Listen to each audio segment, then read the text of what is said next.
Bem, gente, voltamos aqui para concluir, tá, a teoria de Galileu, as apresentações, né, que a gente fez sobre Galileu Galilei, e aí para vocês observarem, né, a própria frase de Galileu vai mostrar a importância da geometria, entendeu? A importância da geometria para o desenvolvimento da física moderna e, na verdade, para o desenvolvimento da ciência moderna. É o próprio Galileu quem afirma que se opor à geometria é negar abertamente a verdade. Então, o que é que acontece? Não tem como a gente fazer ciência ou falar sobre processos físicos, né? Tratar da questão física, né? Sem observar os modelos matemáticos. Hoje isso não é possível. Você não pode elaborar uma teoria física, simplesmente ao acaso, entendeu? Sem fazer as devidas comprovações. E essas comprovações muitas vezes são feitas o quê? Através da matemática. Tá? Essa descrição está no livro dele, Um Ensaiador, né? Que trata de questões metodológicas, né? De como ele elaborou, né, toda a teoria dele. Então, ele explica mais claramente suas convicções com relação a este aspecto, mas em Saggiatore, né? Saggiatore, né? O ensaiador, ao indicar a Sarsis que o caminho para a construção do conhecimento é estudar a natureza e não se apoiar em autoridade, ou seja, em dogmatismos, né? A gente não poderia mais ficar nos apoiando, né, em concepções de determinados cientistas ou filósofos, por aí vai. Não existe essa concepção da autoridade mais. Essa concepção ela foi completamente, caiu por terra, né? Hoje, para fazer ciência, você tem que ir lá e meter a mão na massa. Não é porque fulano disse isso que aí, então pronto, é a verdade absoluta. Não existe isso, tá? Para mim, também, parece-me também perceber em Sarsi sólida crença que, para filosofar, seja necessário apoiar-se nas opiniões de algum célebre autor, de tal forma que o nosso raciocínio, quando não concordasse com as demonstrações de outro, tivesse de permanecer estéril e infecundo. Talvez considere a filosofia como um livro e fantasia de um homem, como a Ilíada e Orlando Furioso, livros em que a coisa menos importante é a verdade daquilo que apresentam escrito. Senhor Sarsi, a coisa não é assim. A filosofia encontra-se escrita neste grande livro que continuamente se abre perante os nossos olhos, isto é, o universo, que não se pode compreender antes de entender a língua e conhecer os caracteres com os quais está escrito. Ele está escrito em língua matemática. O universo está escrito em língua matemática. Os caracteres são triângulos, circunferências e outras figuras geométricas em cujos meios é impossível entender humanamente as palavras.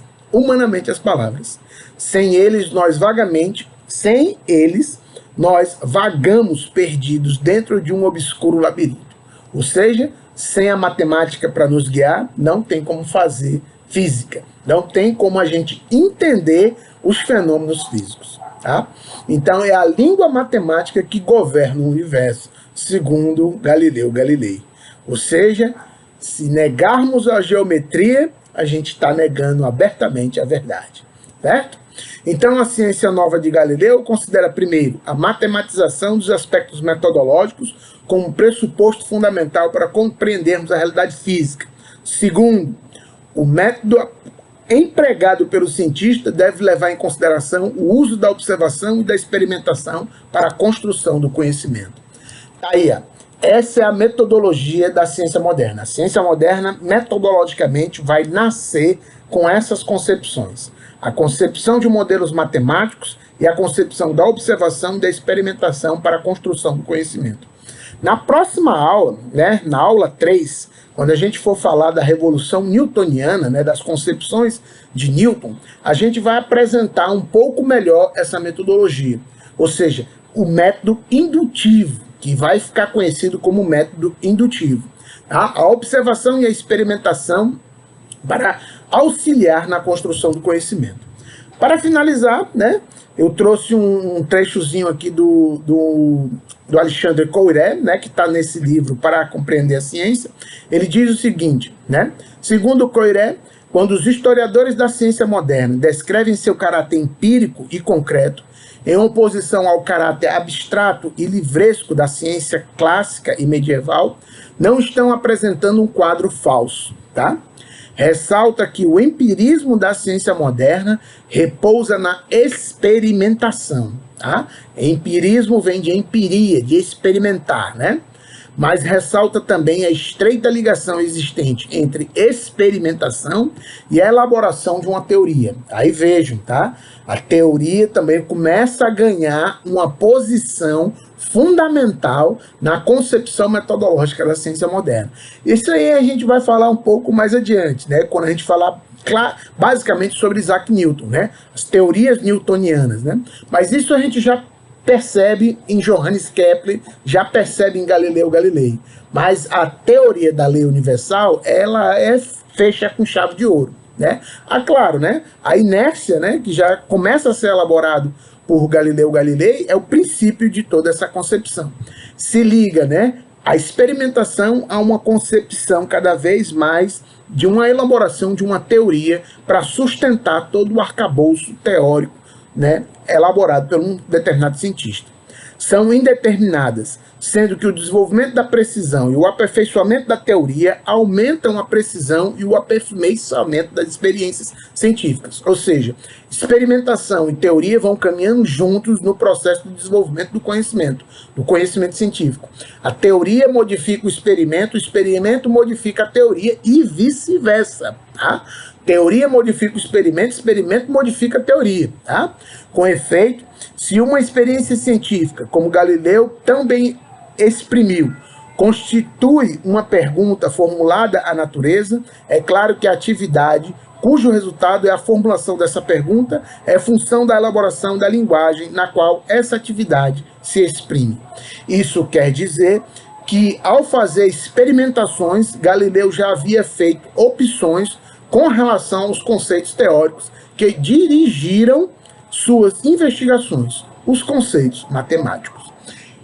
Esse momento histórico, e não é só nesse momento histórico, mas no momento que ocorrem essas revoluções, por exemplo, na física quântica, né, vai acontecer isso com Albert Einstein, né, mas quando surgem, né, essas novas concepções científicas, toda uma linguagem, entendeu? Todo um arcabouço linguístico deve ser construído. Deve ser, não, tem que ser construído.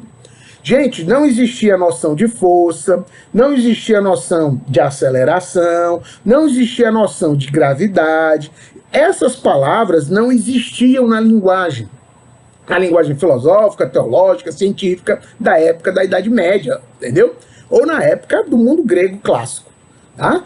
Então, você tem que construir toda uma concepção, entendeu? Força é igual a massa vezes aceleração. O que diabo é força? Então, você tem que conceituar a força. É uma nova linguagem que está nascendo. E, consequentemente, essa linguagem, ela usa de base matemática, os conceitos matemáticos, né? Ela é construída, né, com o alicerce matemático. A matematização, entendeu? É que contribui para a construção desse processo, né? E é a geometrização que está na base de toda essa realidade, num primeiro momento, e depois você tem toda a construção do arcabouço científico, tá? Do científico moderno que nós temos hoje, né? O que é ensinado nas nossas escolas, nas nossas universidades, nos centros de pesquisa e por aí vai. Todos nós temos essa realidade, só que essa realidade não existia. Essa realidade foi construída dentro do processo histórico, né? E esses personagens, esses autores, Galileu, Kepler, Nicolau Copérnico, Isaac Newton, são as figuras centrais desse processo, dessa revolução. Bem, gente, a gente fica por aqui, a gente encerra Galileu Galilei, e da próxima aula a gente volta já com Isaac Newton. Valeu? Muito obrigado e um abraço para